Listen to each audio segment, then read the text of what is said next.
Welcome back to the Listener's Commentary on the Gospel of Luke. Here on the Listener's Commentary, our goal is to provide clear, down-to-earth Bible teaching in the language of everyday life so that you can follow Jesus right in the context of your everyday life. And this section that we're going to look at in this recording is all about following Jesus and warning us of how challenging and difficult that is.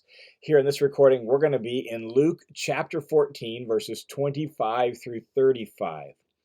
Previously, in chapter 14, Luke records Jesus' actions and words at a dinner party. And Jesus had said that God's kingdom operates on the basis of self-lowering, not self-exalting.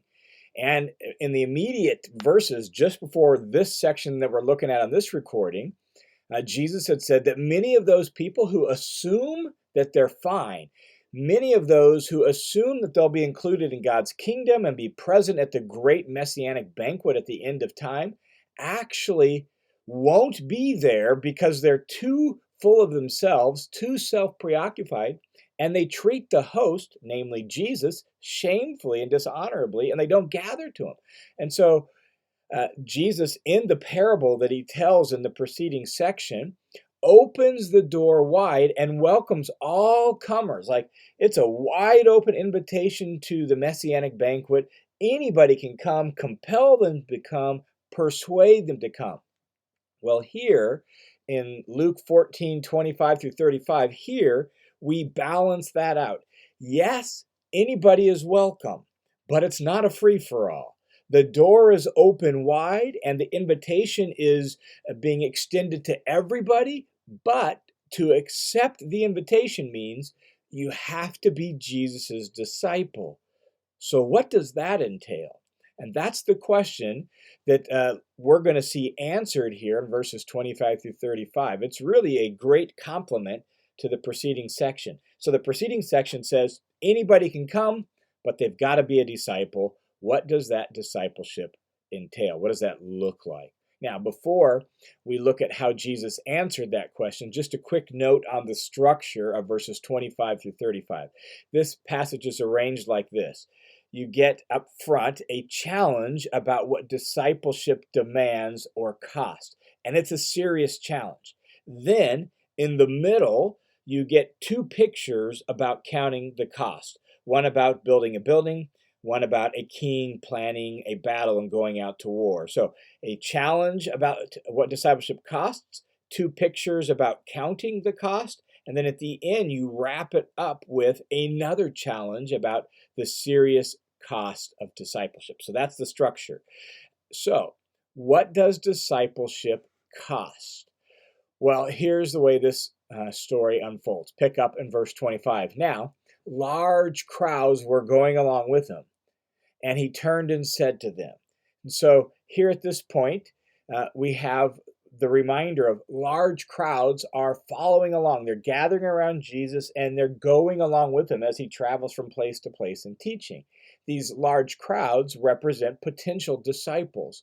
They see something special about Jesus. They hear something unique about his teaching. They experience a distinct and powerful graciousness from him. And they love his miracles, and some of them have benefited from that. So you've got large crowds that are potential disciples, but they need to know that just being in the crowd doesn't make them his disciple.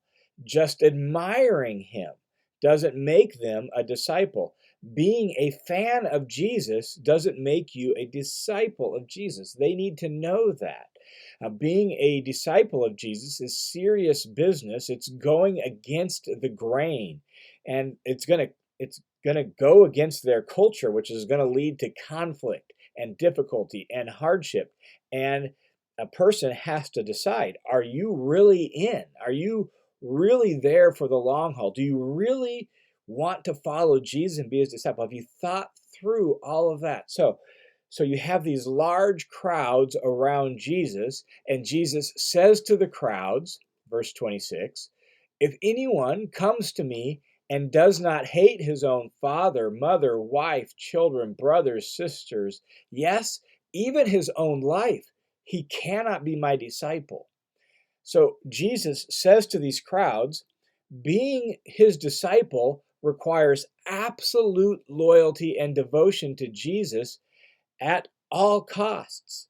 Absolute loyalty and devotion to Jesus that impacts all other relationships, even your closest relationships, even your highest relationships in their culture, even the authority structures of your family relationships. Like um, being Jesus' disciple is going to impact all of those relationships. Now, the parallel passage in Matthew clarifies the force of hate here. If anyone comes to me and does not hate his own father, mother, wife, children, and so on, that's shocking. That's incredibly strong language, and it's a little bit disconcerting. And that's where Matthew's parallel passage comes in and helps, because Matthew clarifies the sense of hate here. In Matthew chapter 10, verses 37 through 38, the way it reads is, anyone who loves father, mother, and etc. more than me. And that's the force of the word hate here. It's really to love less. If anyone comes to me and doesn't love his father, mother, wife, and so on less than me, but it's a deep less. It's a serious less. It's a very distant less. Like you might be in second place, but you're so far in second place, it's no comparison. That's the force of this word hate here. Love for and loyalty to Jesus must be so deep and so great and so high that family and our most important relationships take a distant second. Indeed, even our own life must take a distant second. We must love it deeply less than we love Jesus. Jesus is calling people to a way of life that is so against the grain and so contrary to the status quo that they must set aside all of it for the sake of following Jesus. It's similar to what the Apostle Paul says as he kind of gives a reflective bit of his testimony in Philippians 3, where he says, whatever things were gained to me, all my privileges and accomplishments as a Jew, whatever things were gained to me, those things I've counted as loss for the sake of Christ, is what he says in Philippians 3. In fact, he goes on in Philippians 3 and to compare it to worthless filth, to decaying, rotting food, or he compares it to the kind of thing that you find in the bottom of an outhouse, right? Like he says, like all my privileges, all my achievements, all my stuff from my upbringing, it's worthless dung, it's filth, it's rottenness compared to the value of knowing Jesus. And that's the same thing Jesus really saying here, is that our relationship with Jesus must far outweigh all other relationships in life. In fact, Jesus goes on to say, you have to die to be his disciple. Verse 27, he says, whoever does not carry his own cross and come after me cannot be my disciple. Crucifixion in their culture was a known reality. Now, Jesus himself obviously hasn't been crucified yet, so they haven't watched that happen, but they will. And Jesus knows he's on a collision course with a cross. He knows that's coming as he's heading to Jerusalem. So they'll see that these words that he spoke will just take on a whole new dimension once they experience that and see Jesus undergo that. But even at this point in time, although Jesus has not been crucified himself, crucifixion itself was a known reality. It was used as a brutal form of state terrorism almost by the Romans. It was a way of keeping the populace, particularly on the fringes of empire, like out here in Judea, keeping them under control. It was intended to be shameful and degrading, and it was horrific. It was an awful way to die, and they knew that. And so when Jesus says, if someone doesn't pick up his cross to go get crucified, he can't be my disciple. Jesus just threw a bomb into their understanding of following him and being a disciple. It calls to mind Dietrich Bonhoeffer's well-known classic line, when Christ calls a man, he bids him to come and die.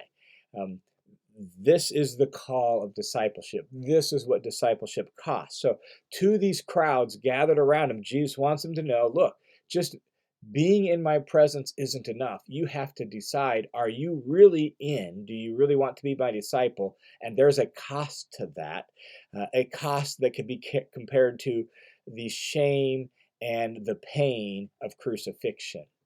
Well, from there, then, we get two pictures of counting the cost. The first picture is of a building project, verse 28. For which of you, when he wants to build a tower, does not first sit down and calculate the cost to see if he has enough to complete it?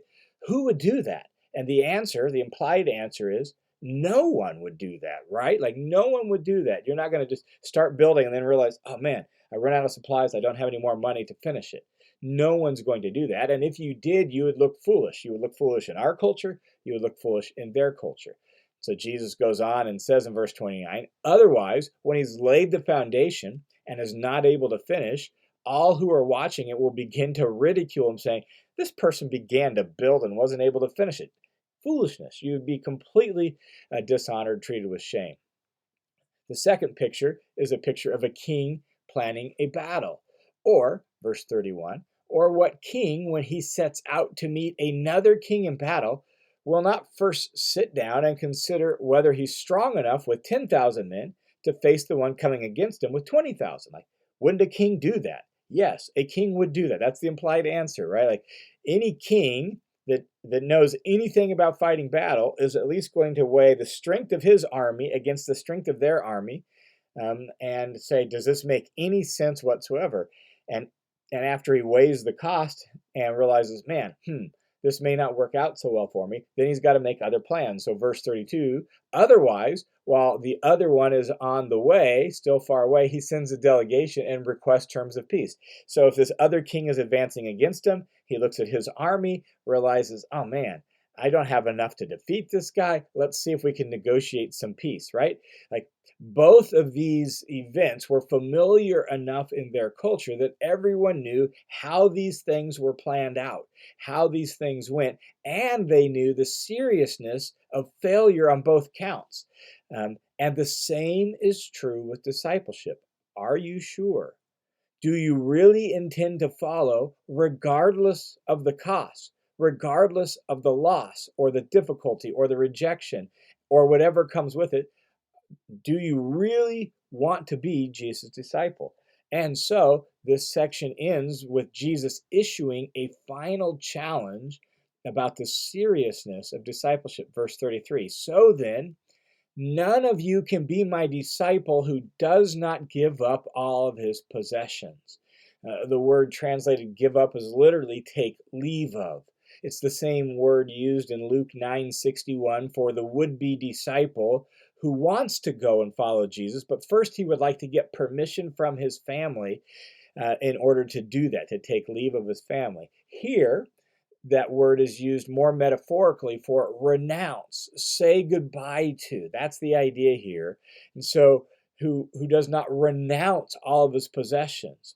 And the idea seems to be when he says all of his possessions is, again, counting the cost of discipleship means renouncing earthly possessions, which means holding them with an open hand and being willing to leave them behind if necessary. So you don't cling to your earthly goods. You don't cling to your earthly things, all your possessions. You hold those things with an open hand because you don't really possess them anymore. They're just things. They're just part of life, but following Jesus is more important. And so you renounce them and hold them with an open hand. Jesus goes on and says, speaking still about discipleship, verse 34, he says, therefore, notice this is a conclusion from everything he said, therefore, salt is good. But even if salt has become tasteless, with what will it be seasoned? It's useless for the soil or the manure pile, and so it's thrown out. And that's the point. That last line really summarizes the point here of this little wrap-up section, uselessness.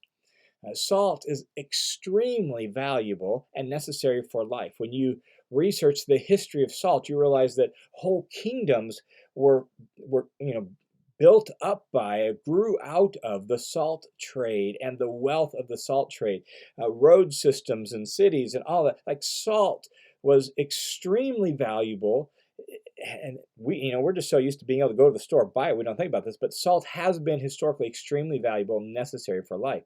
But if salt is diluted or corrupted, it's useless.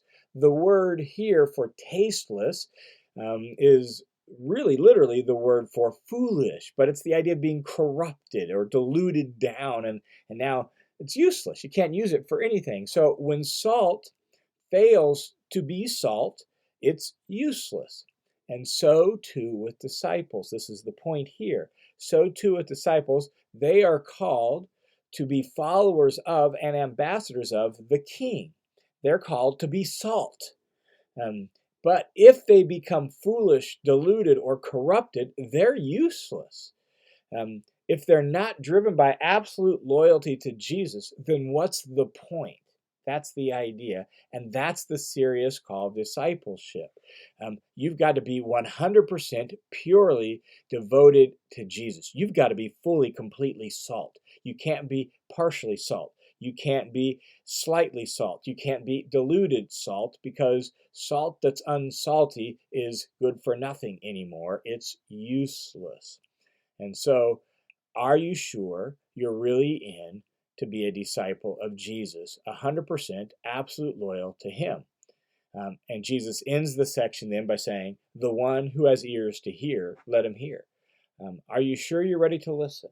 Are you understanding what Jesus is asking, right? Are you hearing the seriousness of what it means to be a disciple? So keep the scene in mind. You've got large crowds that are just kind of gathering around Jesus. They're around him to see his miracles. They're around him to hear his teaching. They're enjoying his presence. They see something special about him. Maybe they admire him. And Jesus is saying, all right, that's great. That's the top of the funnel. But the real key here is being my disciple, and that cost. And so this section reminds us that discipleship demands all. It demands absolute loyalty and obedience to Jesus, renouncing all relationships, renouncing all possessions. They no longer have a place in the control room of life. Jesus does. Jesus is the sole master in the control room of life. He calls the shots. What he expects happens. That's what discipleship demands. Now, the reality is, when we first start following Jesus, we don't know what all that looks like, right? We don't know how that's all going to play out. And so the point isn't we have to have perfect obedience at the beginning. Not at all. The point is we have to have a completely aligned heart. Yes, I will follow Jesus. I don't know where it's going to go. I may not always 100% get it right, but if I don't, I'll pick myself up and I'll get back to following him, because he demands all, and it's worth it. And it's worth it. That's Paul's point in Philippians 3 that I mentioned earlier in this recording, is that it's worth it because all other things can't hold a candle to the value of Jesus. And so being his disciple is worth renouncing all things for. Another reflection I would offer out of this section is just how we call people to faith in Jesus. It just seems to me that in our modern evangelism, we so often soft pedal following of Jesus. We want people so badly to come in and quote unquote be saved that we don't talk like Jesus does here. We don't talk about the seriousness of being his disciple, that we have soft pedaled what it means to be a follower of Jesus. The gospel includes calling people to follow Jesus as king.